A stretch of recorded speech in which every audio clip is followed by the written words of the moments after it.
Le 19 mai dernier, à l'occasion de Tomorrow Jobs, journée de conférence, nous avons rencontré des acteurs clés de l'emploi. Chefs d'entreprise, directeurs d'école, directeurs des ressources humaines nous en disent un peu plus sur leur vision de l'avenir des métiers du numérique.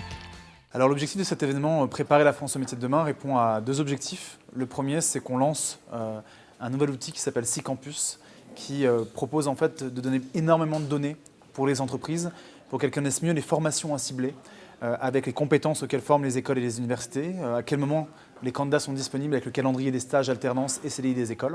Et le deuxième enjeu, c'est de connecter tout le monde. C'est qu'on se rend compte aujourd'hui que beaucoup d'écoles, dans la conception de leur formation, n'ont pas forcément toujours assez d'entreprises en face pour pouvoir affiner leur formation. Donc c'est de faire se rencontrer tous ces acteurs et d'essayer de donner des clés très concrètes et très activables pour qu'ils puissent appréhender au mieux cette transformation des métiers. Nicolas Sadirac, co-directeur de l'école 42, nous explique la pédagogie de son école au décor très étonnant. L'école 42, c'est une initiative qui a pour vocation à essayer de former des informaticiens, je dirais d'une nouvelle typologie, des informaticiens plus créatifs, plus collaboratifs, capables de répondre aux enjeux de l'invention du numérique de demain. On prend des gens qui, indépendants de leur background, on a à peu près 40% des gens qui sont recrutés qui n'ont pas le baccalauréat par exemple. Pour les métiers du numérique de demain, la première compétence c'est la capacité à changer, l'agilité, la capacité à se remettre en question, parce qu'on est évidemment dans un domaine qui va énormément évoluer, on est dans un domaine d'abord qui se crée, donc un domaine qui est en tout début de gestation et donc qui va évoluer. Je pense que la deuxième compétence c'est cette capacité à travailler en équipe, ou en tout cas même au-delà de l'équipe, c'est-à-dire qu'on est vraiment dans une notion de créativité collective, voire même de masse, qui est en train de se développer, et donc qui finalement rejette toute forme de valeur individuelle. Les jeunes doivent être préparés dès aujourd'hui aux métiers de demain, et les entreprises en ont tout à fait conscience. Un changement dans l'emploi dû à l'avènement du digital. Il y a des tas de métiers qui restent à inventer et que je ne connais pas, puisque en 2011, Snapchat n'existait pas et aujourd'hui, en fait, si je n'ai pas des gens qui sont très agiles avec ce type d'interface, qui sont capables de comprendre le langage, de produire les petites vidéos qui sont justes dans cet environnement, ben on passe à côté de quelque chose. Et des innovations et des nouveaux usages, il va y en avoir plein. Et les gens en plus ont une vitesse d'adoption, ça c'est un élément marquant, c'est qu'il y a une vitesse d'adoption de l'innovation qui n'a jamais été aussi importante. C'est-à-dire que les gens, le grand public, adoptent de nouveaux comportements tout le temps, parce qu'ils sont toute la journée avec leur smartphone et donc les choses se diffusent très très vite.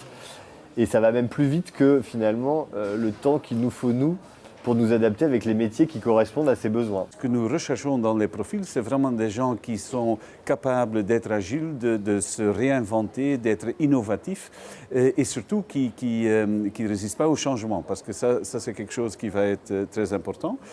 Maintenant, pour nous, dans le concret, ça signifie en fait ou des nouveaux métiers qu'on n'avait pas dans le passé, par exemple tout ce qui tourne autour des data scientists, développeurs des applis et tout ça.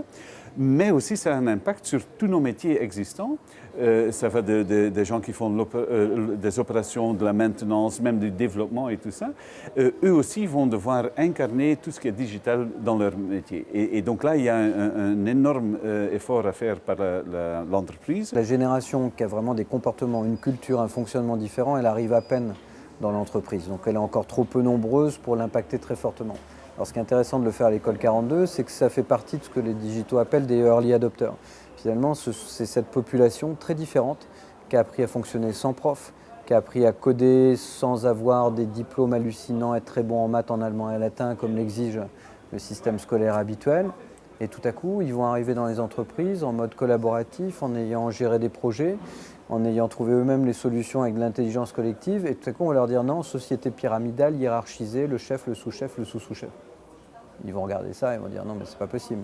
Et comme du coup, les boîtes ont besoin d'eux et d'elles, parce que sans codeurs et programmeurs aujourd'hui, il n'y a pas de boîte du digital, mais il n'y a pas de boîte tout court, et du coup, ils vont imposer un peu leur modèle. Ça risque de fondamentalement changer la façon dont les grandes boîtes sont managées, surtout les grandes. Parce que les petites, elles naissent naturellement avec ça.